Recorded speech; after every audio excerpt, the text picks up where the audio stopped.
કબ્ઝ, constipation કહેવામાં તો આ બહુ સામાન્ય બીમારી છે, પરંતુ આ બીમારીને કારણે એટલે કે કબજિયાતના કારણે ઘણા બધાની રોગોની શરૂઆત થાય છે.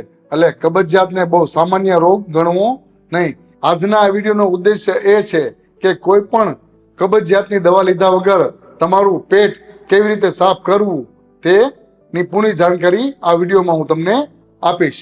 કોઈ પણ રોગની ચિકિત્સા માટે આયુર્વેદ શાસ્ત્રમાં આપેલું છે નિદાન પરિવર્જન, એટલે કે તે રોગ થવાનું કારણ દૂર કરવું સૌથી પહેલા, અને પછી જ તેની સારવાર કરવી. તમારે કબજિયાત સારી કરવી હોય, મૂળમાંથી સારી કરવી હોય તો કબજિયાત થવાના શું કારણો છે તે જાણવા બહુ જરૂરી છે.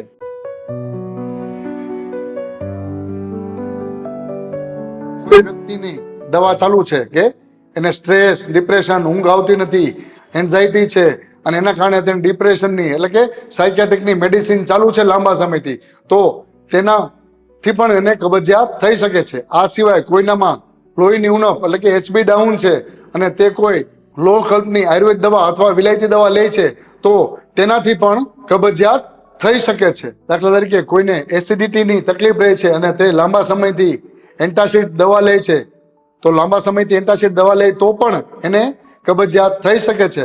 તો સૌથી પહેલા તમારે કબજિયાત મૂળમાંથી સારી કરવા માટે ધીમે ધીમે કરીને આ બધી મેડિસિન બંધ કરવી પડે, તો જ તમારું પેટ કોઈ પણ દવા લીધા વગર સાફ થશે, નહીતર કોઈ દિવસે થશે નહીં. આ સિવાય ફિઝિકલ એક્ઝામિનેશનથી રૂલ આઉટ કરવું પણ બહુ જરૂરી છે. ઘણીવાર ઇન્ટેસ્ટાઇનલ કેન્સરને કારણે પણ કબજિયાત રહેતી હોય છે અને ઘણીવાર લોકોને ખબર જ નથી કે તેને આંતરડાનું કેન્સર છે. તે તો ખાલી એટલું જ સમજે છે કે એને કબજિયાત છે અને તે લાંબો સમય સુધી કબજિયાતની દવાઓ એટલે કે રેચક દવાઓ લીધા કરે છે અને કેન્સરની તકલીફમાં વધારો થઈ જાય છે. તો આવી રીતે ફિઝિકલ એક્ઝામિનેશન કરીને પણ રૂલ આઉટ કરવું ખૂબ જરૂરી છે. કોઈ વ્યક્તિ આખી લાઈફ ઘરનો બનાવેલો એકદમ હળવો ખોરાક લે છે, પછી અચાનક એના ખોરાકમાં ફેરફાર કરે છે, વજન વધારવા માટે હેવી ડાયટ લેવા મળે છે, બહારનો ખોરાક લેવા મળે છે, અચાનક પ્રોટીનયુક્ત ખોરાક લેવા મળે છે, પ્રોટીન પાવડર લેવા મળે છે, અથવા કોઈ વ્યક્તિ વજન ઘટાડવા માટે અચાનક ખોરાક ઓછો કરી દે છે, અથવા ખાવાનું સાવ બંધ કરી દે છે, અથવા એક ટાઈમ ખાવાનું બંધ કરી દે, અથવા એકદમ ઓછું જમવાનું કરી દે છે, તો પણ તેના પાચન ઉપર તકલીફ થઈ અને શરીરમાં વાયુ વધી અથવા આમ વધી અને તે વ્યક્તિને પણ કબજિયાત થઈ શકે છે. બીજું, કબજિયાત સારી કરવા માટે અથવા હેલ્ધી રહેવા માટે તમે બહુ જાજો કાચો ખોરાક લ્યો છો, રો ફૂડ ખાઓ છો, ફણગાવેલું લાવો છો, તો થોડોક સમય તો તમને સારું લાગશે, પેટ આસાનીથી સાફ થઈ જશે, પેટ હળવું લાગશે, પણ લાંબો સમય તમે આ રીતના કાચો ફૂડ અથવા રો ફૂડ અથવા ફણગાવેલી વસ્તુ ખાશો તો તમારા શરીરમાં વાયુ વધશે અને આંતરડામાં ડ્રાયનેસ વધશે અને એના કારણે તમને ઘણી બધી તકલીફો ઉત્પન્ન થશે અને આંતરડા એકદમ કોરા થઈ અને તમારી કબજિયાતની તકલીફમાં પણ ખૂબ વધારો થશે. તો તમે મને પૂછશો કે શું સલાડ બિલકુલ ખાવું જ નહીં? ના, એવું નથી. તમે સલાડ ખાઈ શકો છો, પણ એકદમ નાના નાના ટુકડા કરી અને ઓછી માત્રામાં, અથવા તેમાં તમે ધાણા, જીરું, મીઠું, મરી નાખીને પણ લઈ શકો છો, જેથી તે આસાનીથી પચી જાય.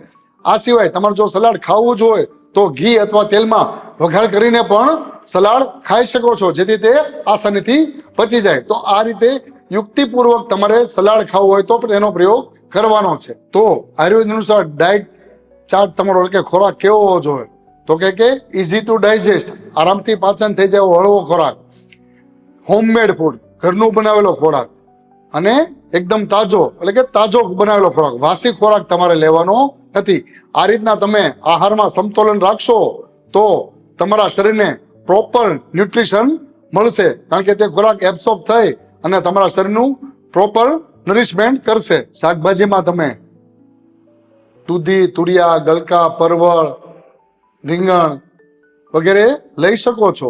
અને આ સિવાય તમારે જમવામાં રેગ્યુલર ગાયના ઘીનો ઉપયોગ કરો અને બપોરે જમતા તાજી મોળી છાશ જરૂર લેવી, જે તમને પાચન કરવામાં મદદ કરશે. આ સિવાય તમારે જમવામાં નાળિયેરની ચટણી, અળસીની ચટણી જરૂર લેવી, જે તમને પ્રોપર શરીરને ન્યુટ્રિશન આપશે અને તમારા શરીરનું નરિશમેન્ટ થશે.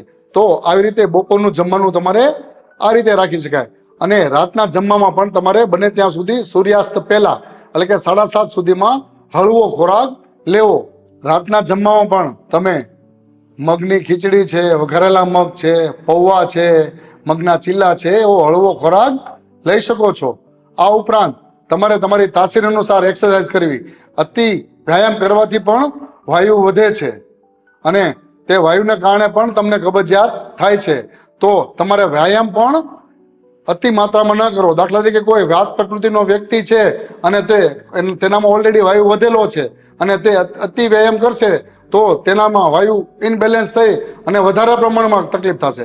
આ સિવાય કોઈ કફ પ્રકૃતિનો વ્યક્તિ છે અને તે બિલકુલ વ્યાયામ કરતો નથી, અવ્યાયામ છે, એટલે કે સેડેન્ટરી લાઈફ જીવે છે, તો તેને પણ અપચો ઉત્પન્ન થઈને કબજિયાત થાય છે. તો આવી રીતે બેલેન્સમાં તમારે વ્યાયામ પણ કરવાનો છે. ન અતિ વધારે કે ન અતિ ઓછો, તમારા શરીરના બળ અનુસાર તમારે વ્યાયામ કરવાનો છે, જેથી તમારું પાચન પણ સારું થાય અને તમને કબજિયાતમાં પણ ફાયદો થાય. આ સિવાય આયુર્વેદમાં અધાણીય વેગનું વર્ણન કરેલું છે. ભૂખ, તરસ, ઊંઘ, મૂત્ર એને નેચરલ એનર્જીસ કહેવામાં આવે છે. અધાણીય વેગ છે. તો એનો નિયમ શું છે? તો ના તો તમારા વેગ ફોર્સફુલી કરવાના છે અને ના તો આ વેગ આવે તો તેને રોકવાના છે. કારણ કે જો તમે ફોર્સફુલી પણ આ વેગ કરશો તો પણ તમને વાયુ વધશે અને આ વેગ આવ્યો હશે એને તમે રોકશો તો પણ તમે શરીરમાં વાયુ વધશે અને તમને કબજિયાતની સમસ્યા થશે. તો દિવસમાં તમે ઘણીવાર જાણે અજાણે આ વેગ રોકતા હો છો, ભૂલ કરતા હો છો, તો આનું ખાસ ધ્યાન રાખવું કે આ અધાણીય વેગોને રોકવા નહીં કે નહીં ફોર્સફુલી કરવા. જો આપણું મન શાંત અને પ્રફુલ્લિત હશે તો આપણું ગટ પણ સારું રહેશે. પણ જો આપણું મન પણ શાંત અને ચિંતાવાળું નહીં હશે તો ગટમાં પણ ઇરિટેશન થશે. તેને જ IBS કહેવામાં આવે છે, એટલે કે ઇરિટેબલ બોવેલ સિન્ડ્રોમ. તો કબજિયાત સારી કરવા માટે મન શાંત રાખવું પણ ખૂબ જરૂરી છે. તો મન શાંત કરવા માટે શું કરવું પડે? તો સૌથી પહેલા સવારે વહેલા ઉઠવું, યોગ, પ્રાણાયામ, ધ્યાન પણ કરી શકો છો અને રાતે સૂતા પહેલા પાદાભ્યંગ એટલે પગના તળિયે તમારે તેલ અથવા ઘીનું માલિશ કરવાનું, જેથી તમને ઊંઘ પણ સારી આવે અને તમારો સ્ટ્રેસ પણ ઓછો કરે. તો આવી રીતે તમે નિત્ય પાદ્યાભ્યંગ પણ કરી શકો છો. આ સિવાય અભ્યંગનું આયુર્વેદ શાસ્ત્રમાં બહુ મહત્વ આપેલું છે. તો અઠવાડિયામાં તમે 2 થી 3 વાર તલના તેલથી થોડું નવશેકું ગરમ કરી અને આખા શરીર ઉપર માલિશ કરી શકો છો. તેનાથી શું થશે? વાયુનું શમન થશે અને તમારા આંતરડાને પણ ઓઇલિંગ મળશે અને તમારું મન પણ શાંત થશે વાયુ શમનને કારણે અને તમારું પેટ પણ આસાનીથી સાફ થશે. તમને કબજિયાતની તકલીફ થશે નહીં. આયુર્વેદનું મુખ્ય પ્રયોજન છે સ્વસ્થસ્ય સ્વાસ્થ્ય રક્ષણ આતુરસ્ય વિકાર પ્રશમનમ છે, એટલે કે સ્વસ્થના સ્વાસ્થ્યનું રક્ષણ કરવું. એટલે કે આયુર્વેદ શાસ્ત્ર માત્ર રોગોને સારા કરવા માટે જ નથી, પણ સ્વસ્થ વ્યક્તિનું સ્વાસ્થ્ય કઈ રીતે જળવાય તેનું પણ મહત્વ છે. એટલે કે વ્યક્તિ રોગી કે બીમાર જ ન થાય તો એના પણ પ્રિવેન્શન માટે આયુર્વેદ શાસ્ત્રમાં આપેલું છે. તો તેની માટે આયુર્વેદમાં અમુક નિયમો આપેલા છે.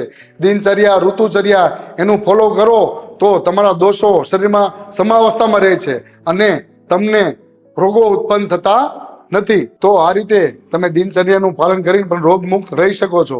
એના માટે સવારે વહેલા ઉઠો, તમારું ભોજન યોગ્ય સમય લ્યો અને રાતનો ખોરાક મોડામાં મોડો 7:30 સૂર્યાસ્ત પહેલા લઈ લ્યો અને રાતના સૂવામાં અને તમારા જમવા વચ્ચે ઓછામાં ઓછો 3 કલાકનો ગેપ રાખો. તો આવી રીતે તમે આયુર્વેદના નિયમોનું પાલન કરી અને તમારા પાચનને સારું રાખી શકો છો અને કબજિયાતની તકલીફથી દૂર રહી શકો છો. આશા છે આ વિડીયો તમને ખૂબ મદદરૂપ થશે.